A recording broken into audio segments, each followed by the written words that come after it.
Alexandre, réveille-toi! Pardon, j'étais plongé dans mon sommeil. Le sommeil, justement, c'est le sujet de notre nouvel épisode de C'est pas très compliqué.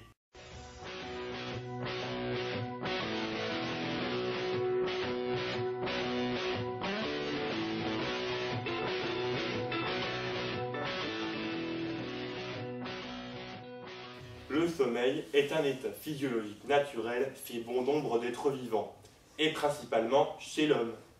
Il consiste en une sorte de veille naturelle qui se déclenche par des rythmes réguliers et qui constitue une régénération mentale et physique du corps humain. Ce cycle est un des rythmes dits circadiens. C'est en quelque sorte comme si on rechargeait ses batteries après une dure journée. Si la recharge est mauvaise en raison d'un mauvais sommeil, la journée suivante sera plus dure. Comme je vous l'ai expliqué, la phase d'endormissement du corps entre en alternance avec celle où le corps est éveillé, dans des proportions d'à peu près un tiers de sommeil pour un tiers d'éveil. Ainsi, une journée de 24 heures sera découpée en environ 8 heures de sommeil et 16 heures de veille. Le sommeil, au cours d'une nuit, se découpe en plusieurs cycles, tous plus ou moins identiques, et durant chacun environ 90 minutes. Durant chacun de ces cycles, 4 ou 5 phases se distinguent. Ces cycles se succèdent un peu comme les wagons d'un train, où chaque compartiment du wagon représente une phase de sommeil. Les phases qui composent le sommeil n'ont pas un ordre fixe dans chacun des wagons au cours de la nuit. On peut les découper en 5 phases différentes qui interviennent dans des ordres qui peuvent se vouloir différents. La phase d'endormissement est toujours la première. Elle est suivie de la phase de sommeil léger, profond, très profond, ainsi que de la phase de sommeil dit paradoxal. Et justement, Lou, dis-nous-en un peu plus sur ces phases de sommeil. En effet, Alexandre, la première phase est la phase d'endormissement. Qu'elle commence la nuit ou le jour, nous ressentons la même chose, une sensation de fatigue. Celle-ci se caractérise par une baisse du rythme cardiaque et de la tension. Si on se couche, l'endormissement est très rapide, entre 5 à 10 minutes. Mais lors de cette phase, on peut encore entendre, comprendre des conversations ou des bruits, mais on est très facile à réveiller. Cette période est une phase de transition entre l'état de veille et de sommeil, qui occupe 5 à 10% du temps de sommeil total. Après la phase numéro 1, vient la phase de sommeil lent et léger. Cette phase occupe 30 à 40% du temps de sommeil. Durant celle-ci, notre corps peut ressentir une diminution de la température, un rythme cardiaque qui ralentit et les muscles qui alternent entre contraction et relâchement.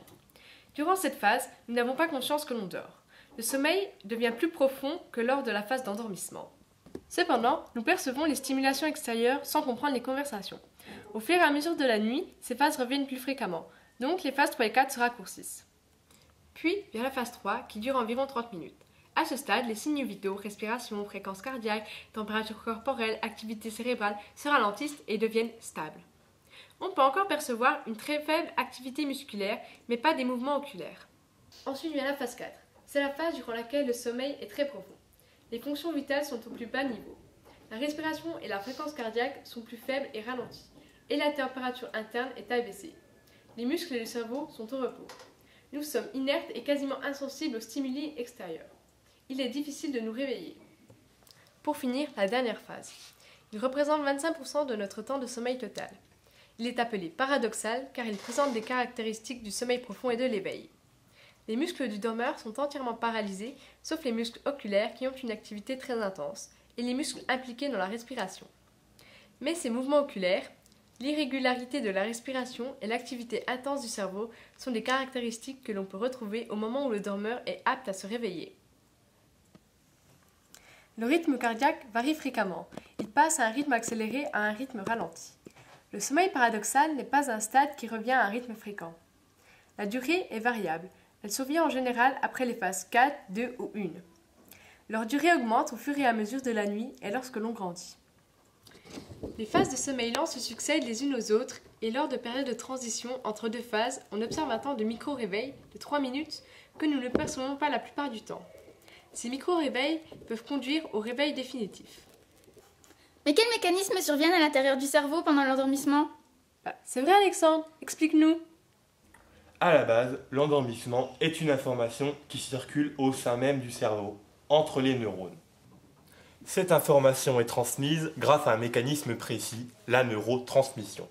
La neurotransmission est le phénomène qui, comme son nom l'indique, effectue une transmission d'informations entre deux neurones du cerveau humain, comme ceci. L'information est acheminée au corps cellulaire grâce à des petites branches appelées dendrites. Une fois à ce point du neurone, l'information circule le long d'une sorte de branche composée de fibres dites myélinisées que l'on appelle l'axone. Ensuite, cette information est transmise d'un neurone à un autre grâce à la synapse. Cette information sera ensuite acheminée au neurone suivant. Intéressons-nous maintenant au cœur de la neurotransmission qui se centralise dans la synapse. L'information nerveuse arrive par le neurone présynaptique. Ce neurone présynaptique est composé de vésicules synaptiques qui transportent les neurotransmetteurs, petites particules chimiques en rouge. L'information nerveuse qui circule dans le neurone présynaptique déclenche une réaction chimique du nom de exocytose. Cette réaction va pousser les vésicules synaptiques à migrer vers l'extrémité du neurone présynaptique et à libérer les neurotransmetteurs au contact de la membrane.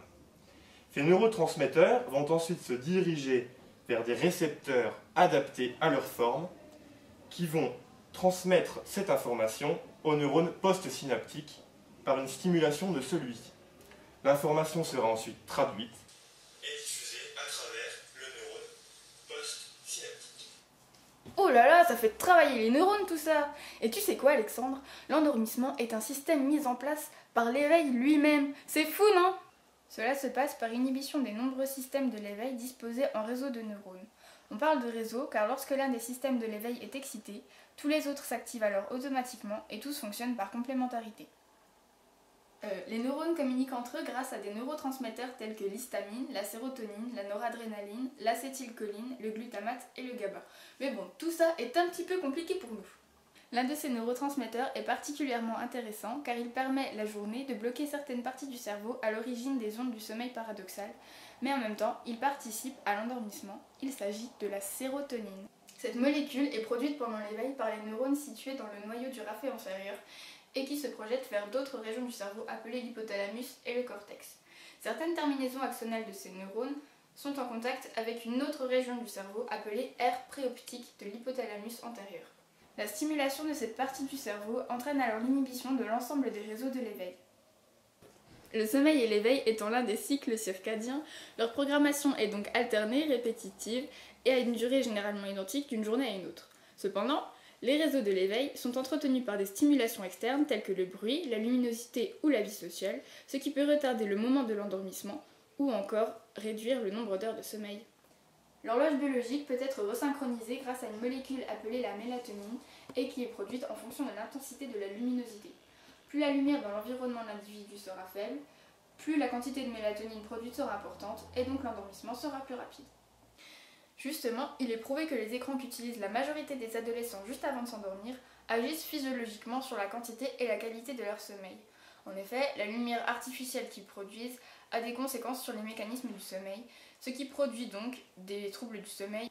Des études ont montré qu'après une exposition de 90 minutes à la lumière artificielle, la dose de mélatonine produite était diminuée de 71% avant le coucher.